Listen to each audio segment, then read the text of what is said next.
Magandang araw sa inyo. Ayan po, magandang araw, agahan, almusal, tanghalian, hapunan, merienda at midnight snack. Ako na naman po si Yolo the Third. Magbibigay po ng reaksyon sa inyo. Ayan po, nakalagay po dyan, no to fake news tayo dito. At nandyan din po yung eGov para lagi nyo matatandaan. Pwede mag-install na po kayo ng eGov. Ayan, pinopromote na po natin dyan sa gilid. Baka makalimutan nyo pa. Ayan po, nandyan po ang eGov, mag-install kayo. Ayan, para lagi nyo po natatandaan at hindi na po kayo nalilinlang sa pamamagitan po ng pag-i-inquire sa ating gobyerno. Ayan, ayan po, pinopromote ko po yan. Popromote na po natin, eGov PH. Mag-install na po kayo para sa katanungan nyo po regarding po sa ating gobyerno. Ayan po, sa kaibigan ko po, pag gusto nyo po ng kotse, may kaibigan ako, ayan o. Kung nais mo second hand, yan, yan. Pare kotse. Yan pare kotse. Ayan po, eGov. Ayan po, eGov app. Ayan po Ayan, dumako na po tayo dito sa isa pong good news na pagbabago po dito po sa ating MRT sa pamamagitan po. Ay, Ma'am Criselda pare, salamat po. Ayan pagbabago po sa MRT na bigla pong pagbabago at gusto ko pong pasalamatan at saluduan si Secretary Vince Dizon, napakagaling niyan. Tsaka si Secretary Vince Dizon po, yung sumama po yan mismo magsampa ng reklamo doon sa aksidente sa NAIA. Ganun po pala kabuti tong tao na to. At kung mabuti po, kailangan natin papurihan at pasalamatan yan. Secretary Vince Dizon, shoutout sa iyo. At ito nga po ang pagbabago sa MRT para lang po may update kayo. Secretary Vince, good morning.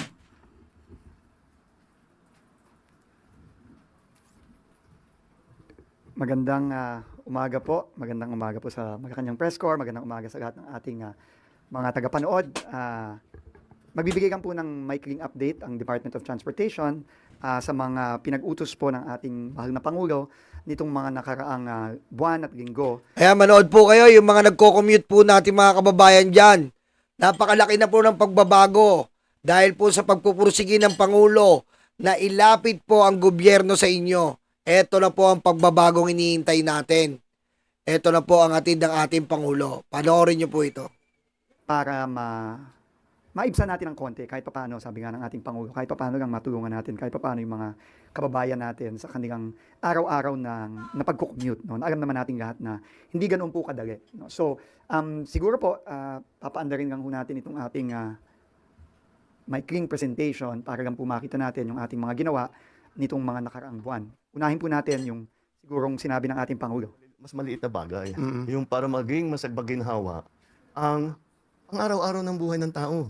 Yung pila sa tren, yung traffic, yung mga ganyang klase. Para naman mas maginhawa ang buhay ng tao. Yan po biro mo talagang tinugunan ka agad ni Vince Dizon. Tinugunan. Vince, ano ba? Stay ka ba? In-stay ka ba ng Pangulo? Tawagan ko, papa-stay na kita.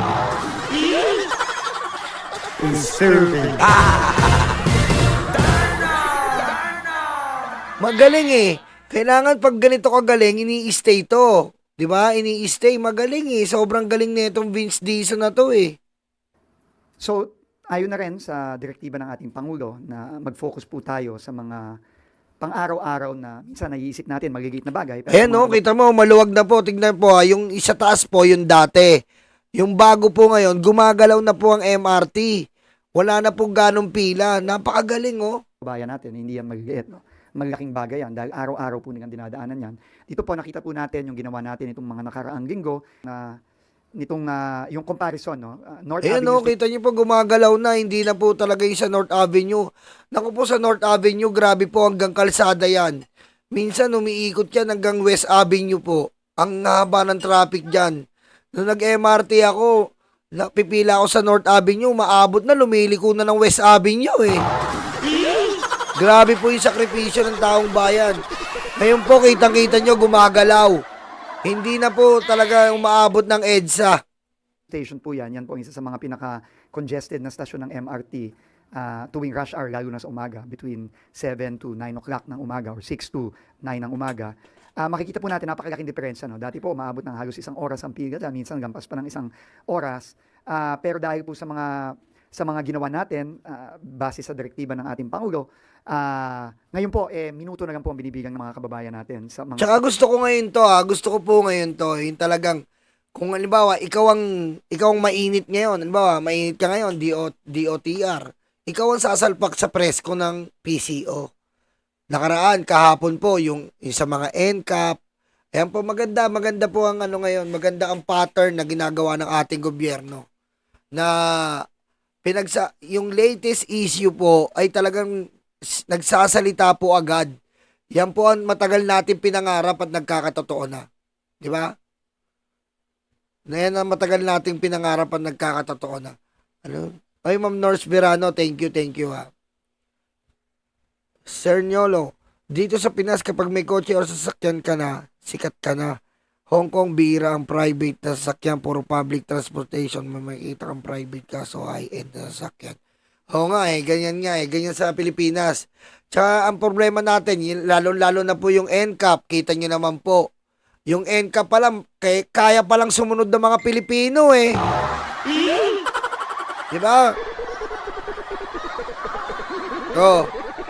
Yung NCAP, yung mga motorista, wag na po tayo magreklamo. Oo po, naamin natin, hindi perpekto yung NCAP. Kasi po, may mga signages na kukulang. Pero, tignan nyo naman po, maganda yung nasa isang linya lang. Hindi yung gumaganon-ganon yung motor. Tapos, pag nasagi ka, tatakbuhan ka.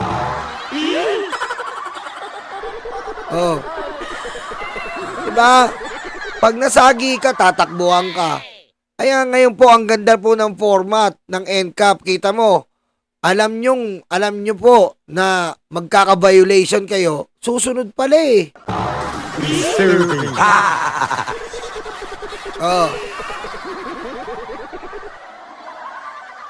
NCAP lang pala solusyon para sumunod kayo Yan pala So, ganyan po. Para makaiwas din po tayo sa mga, at unang-una dyan, ang maganda dyan, makaiwas tayo. Monitored natin. Kung may aksidente, monitored natin. Kung may riding in tandem, monitored natin. Diba? Yan po ang kagandahan niyang NCAP. Kaya,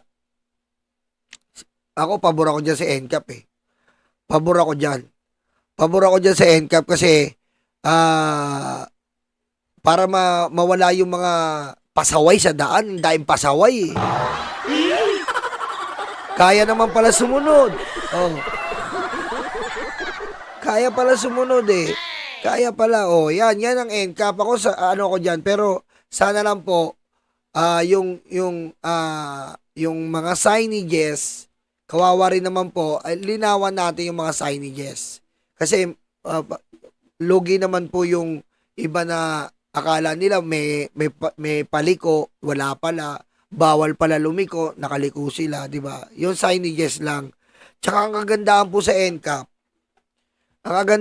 NCAP, pag nagkasala ka, pati po yung CCTV, pwedeng ibigay sa'yo. Yun ang kagandahan doon. Di ba?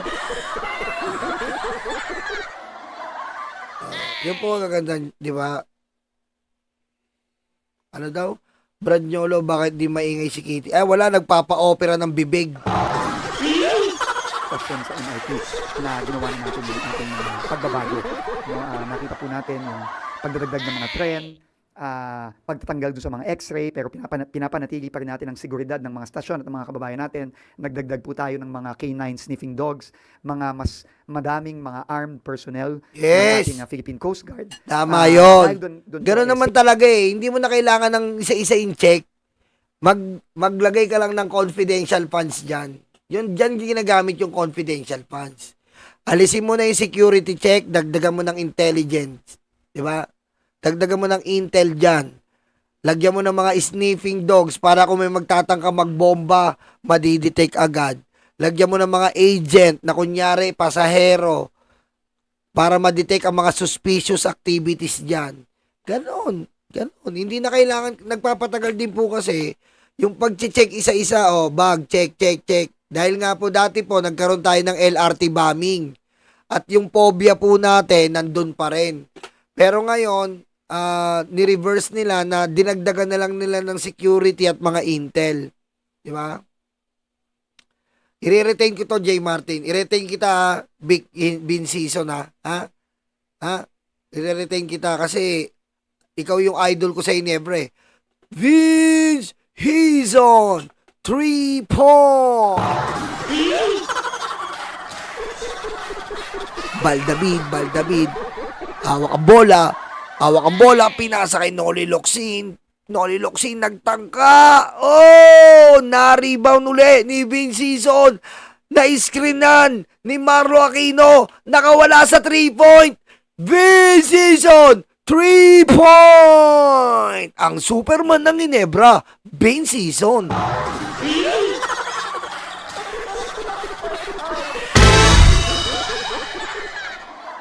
Di ba? Vince Hizon yun, George Sapia. Pogi nun no? Vince Hizon. Pogi. Pogi nun no? Pero iba to, Vince Dizon naman to, Dizon. Dizon naman to, Dizon. Hindi to Hizon, Dizon. Safe pa rin ang biyahe ng mga kababayan natin, pero makikita naman natin na mas mabilis na ang kanilang pagpipila. Can you imagine po, no? Kung dati 1 oras yan mahigit, no? So 2 beses yan sa isang araw, no? Isa papunta, isa pa uwi. 2 oras po halos ang nasa-save ng mga kababayan natin. Napakalaking bagay po niyan, lalong-lalo na para sa kanilang mga pamilya, para sa kanilang mas productive na araw sa trabaho. Napakalaking bagay po ng 2 oras na yan na masasave nila araw-araw. So, pipigitin pa po natin, no? Hindi pa po ito ang huli sa mga ginagawa nating mga pagbabago dito sa ating mga trend. At meron din po tayong ginawa sa airport naman, no? Yung susunod na nung nakaraan po, bago nito po nakita po natin, ginawa po natin to bago mag Holy Week. Yan mga OFW, mga maayos na rin po ang airport, wala nang tambak. Ayan po, ang galing magaling.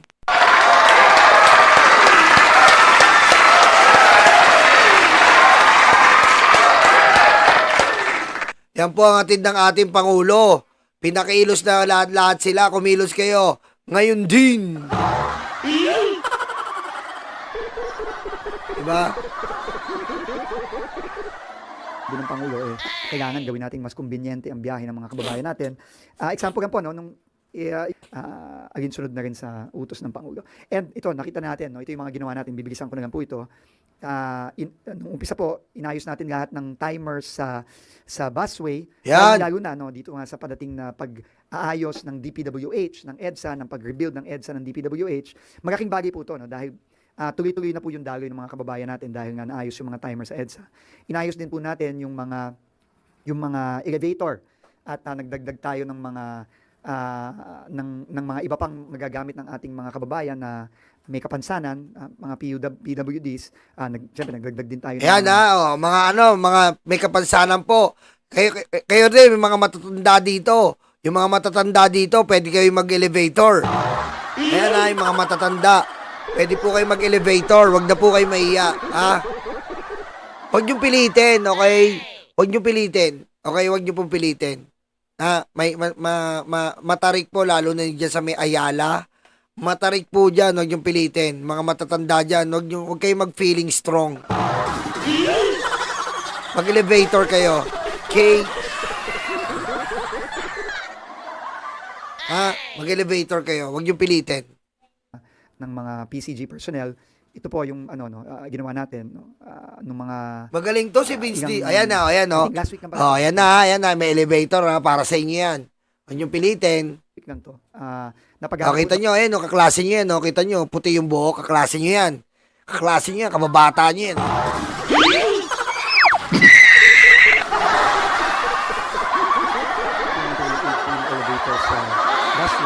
Lahat ng elevator sa kasalukuyan ng MRT ay gumagana. Elevator na.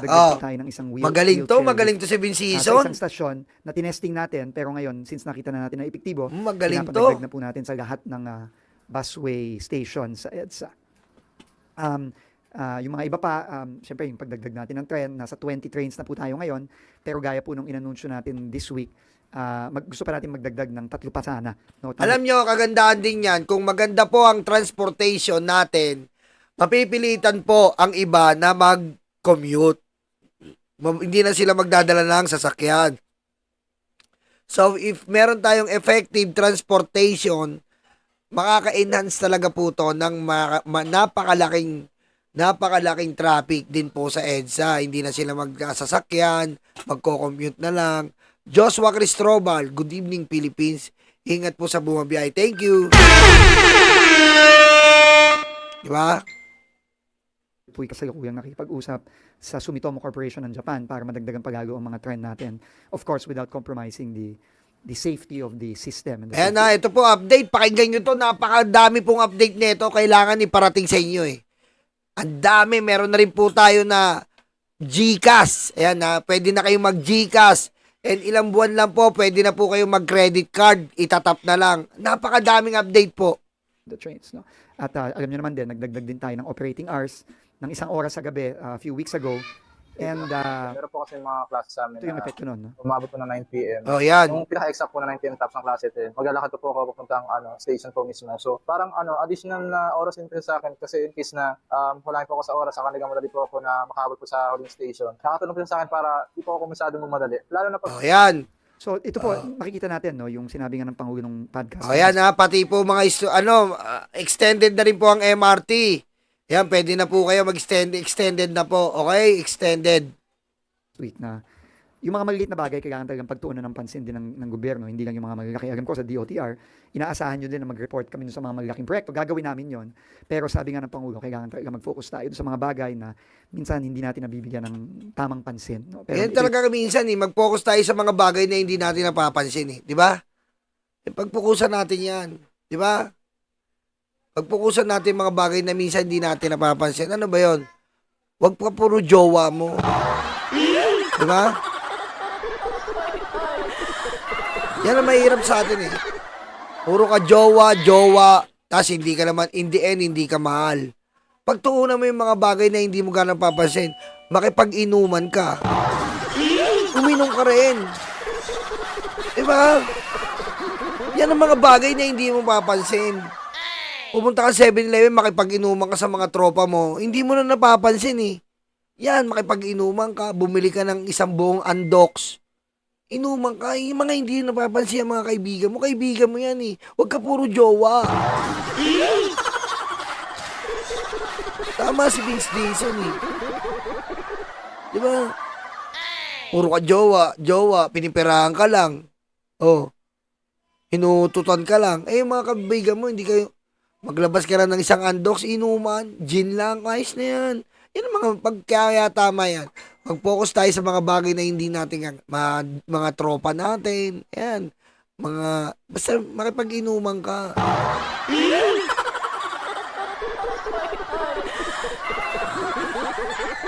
Diba?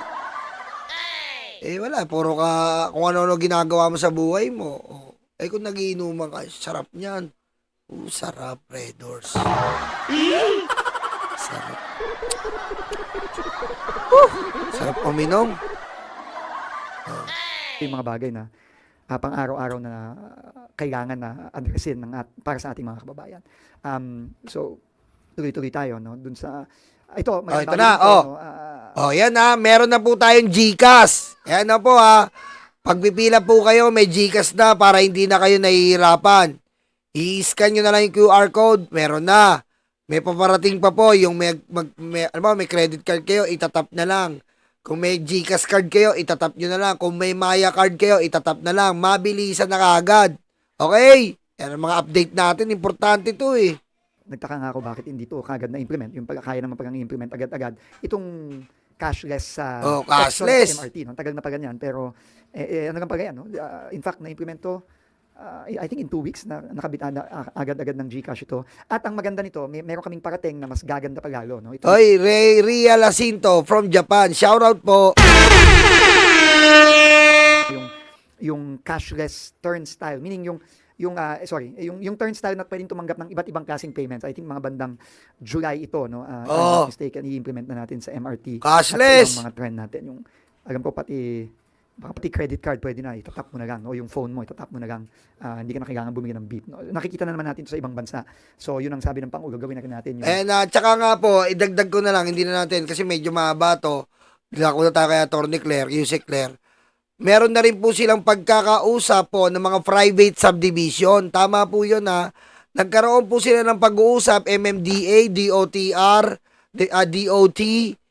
Nagpag-uusap po sa mga private subdivision na bigyan po ng access para po makadaan ng mga taong bayan. Tama rin po yun. Matagal na natin inihiling yan. Diba? Yung access dyan sa mga private subdivision.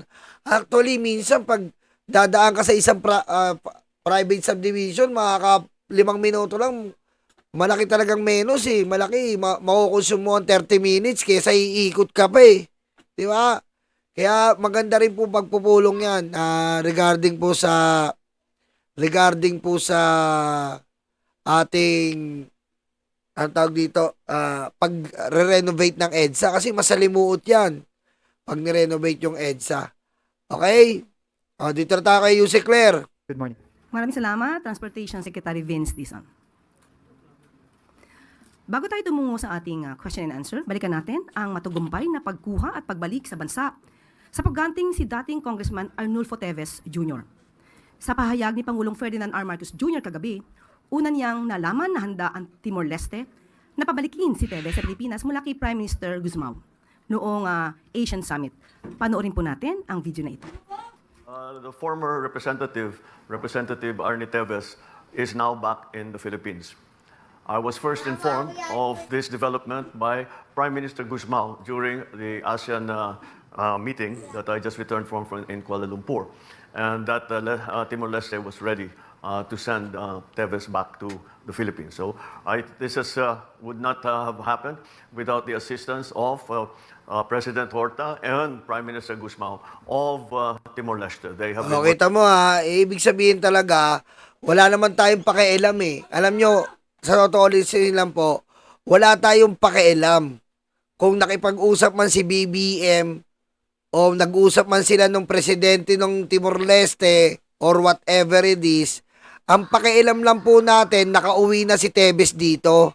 Doon tayo may pakialam. Bakit, Nyolo?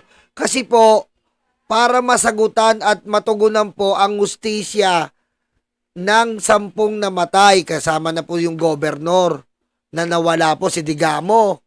Yan po ang importante sa atin. Hindi naman importante sa atin kung nag-usap si BBM. Ang importante sa atin, di ba, mabibigyang hustisya na. Ang tagal lang inaarap ni Teves, yung pala, close lang kayo ni Bato. Ano ba yung Bato? Mamaya papakita ko. working very hard to bring this to a conclusion.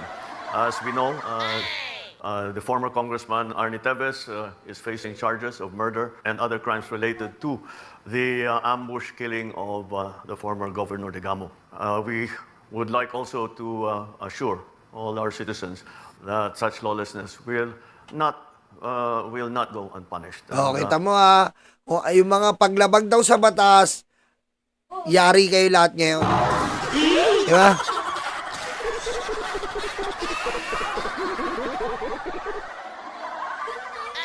Ilan na po to?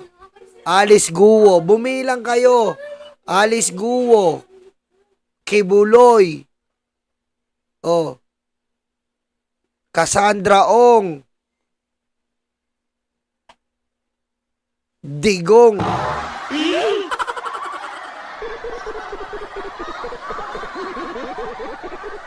Yan po ang resulta ng ating weak leader.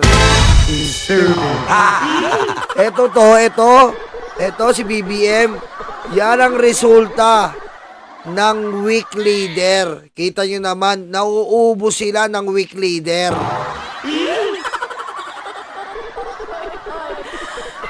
It is now time for Arnie Teves to face justice.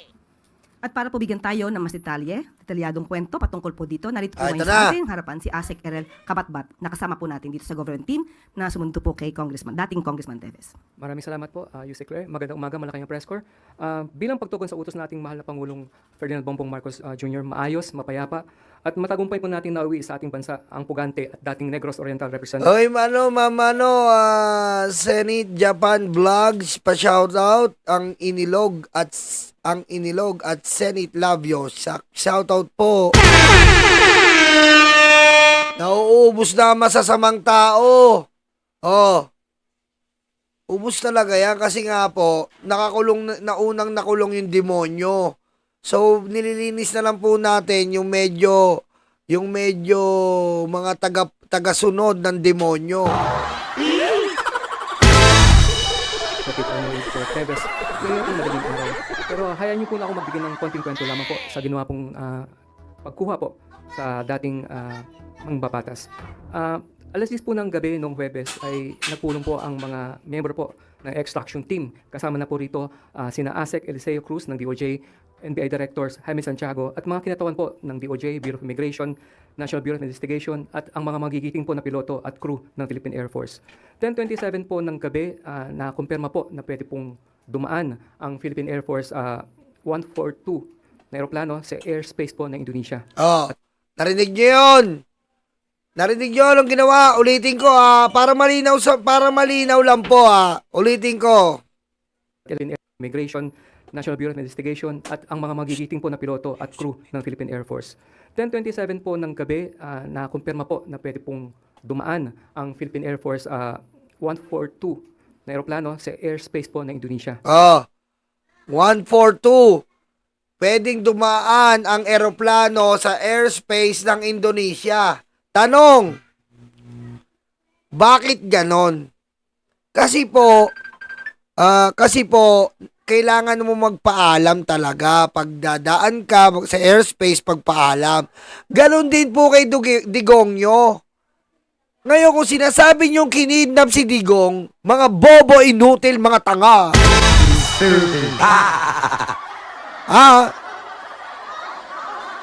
Kung kinidnap ang Digongyo nyo na mimingger ng katulong, hindi papayag ang iba't ibang airspace na sila ay dumaan.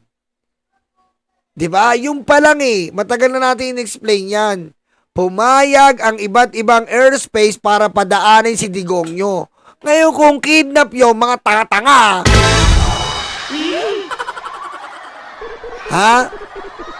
Kung kidnap yon, hindi makakadaan si Digongyo. Mga tanga-tanga!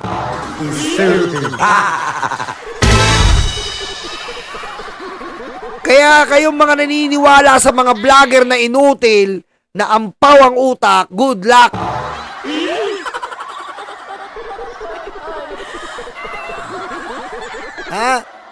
Tandaan nyo, alam din ng mga OFW to, mga lumalabas ng ating nag-abroad.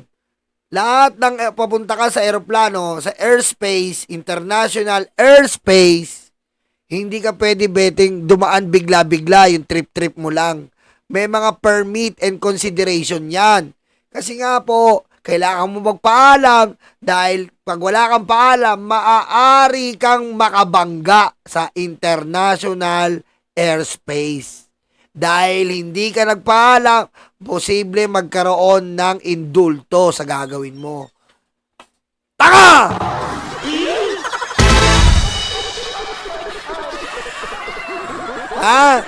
Ngayon kung kinidnap si Digongyo na mamingkira ng katulong, imposible dahil pinaalam yon.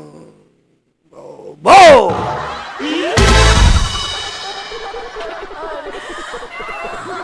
At 11:30 po, kami po ay tumungo papuntang Cebu. Marcos, At shoot, sa oy! daanan ng isang key member ng ating extraction team. Dumating po kami ng alas 2:01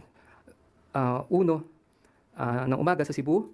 At 3:14 po ng umaga ay lumipad naman po kami papuntang Davao para sa refueling po kasi po medyo malayo po ang Davao papuntang Timor-Leste.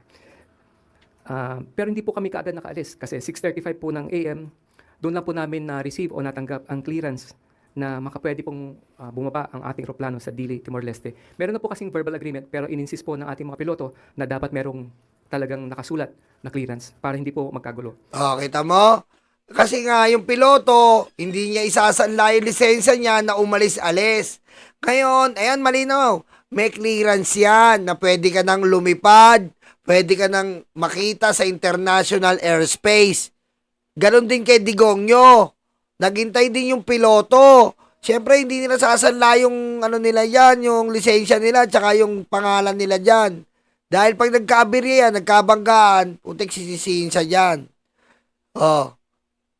Ganun yun! So, bumiyahe po kami. 12:30 po Manila time. Dumating po kami sa Presidente Nicolau Lobato International Airport sa DD. 1:11 p.m. po. Formal pong na-turnover sa atin si former Representative Arnie Teves. May initial na po usapan na pagdating po doon ay ibibigay sa atin kaagad si Representative Teves. Pero may konting changes lamang po. Pero sa kabila po nito, naging maayos po yung turnovers. Nagpirmahan lang po ng ilang dokumento at nung maayos na po yung dokumento, nilabas po si former Rep Teves na nakaposas po at nakashackle po pati mga paa niya. Oh. Ngayon, kung Pilipinas yan, nag-extradite, hindi. Kasi wala tayong posa sa paa. Siya ano lang yan, sa Timor-Leste yan. Tinataboy na siya ng Timor-Leste, illegal alien. Tinataboy na siya. 'Di ba? Ngayon, Tebes, welcome home. So pagka-turnover po sa atin, may guhit kasi po dun sa terminal. So paglabas po ng guhit, pinuha po ng ating mga kinatawan at tinanggal po yung posas at pinusasan pa rin ng mga taga NBI. May request po si dating mambabatas Teves na kung pwede daw po ay wag na sana siyang pusasan. Kasi nga po masakit na itong kanyang mga kamay. At sinabi po rin niya na pabiro po na saan naman daw siya pupunta. Ayan no, si Tebes nakipag-ano pa. Ito, pakinggan niyo pa yung video. Ayaw pa posas, choosy ka. Ano ka, walang ganon. Kriminal ka eh, choosy ka pa. Kahit sa kamay, Hindi, protocol sir, protocol. Oh, ayan no. Huwag niyo na akong pusasan, hindi ako tatakas. Choosy ka pa, feeling mo. Choosy ka.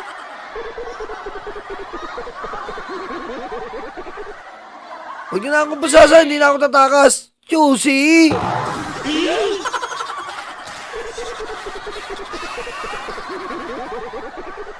Sabi sa kanya ni NBI, sabi ni NBI, ni Sir, Santiago, kukutusan kita. Ulit mo, hindi ka mapokasas, kukutusan kita. Binulungan siya eh. Kukutusan kita. Gigil ako sa'yo, kukutusan kita.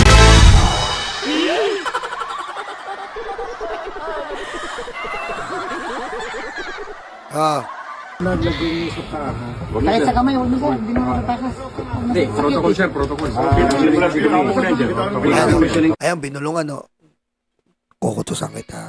Tangina ka, ang kulit mo. Binulungan, no. Tangina mo, ang kulit mo. Kutusan kita. Sige, magsalita ka pa. May kotong ka na.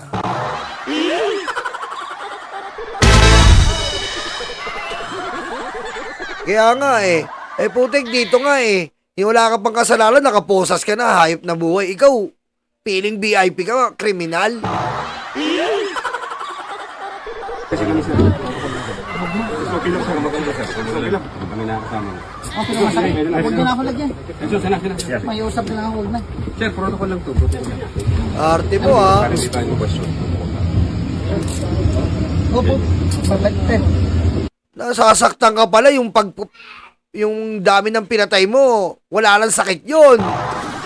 Sakit na lang sa mahal sa buhay, ginawa mo. Ikaw, nasasaktan ka pala eh.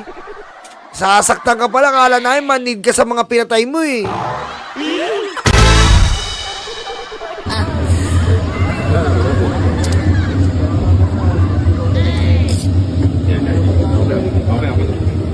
Oh, kala mo, Tebes ha.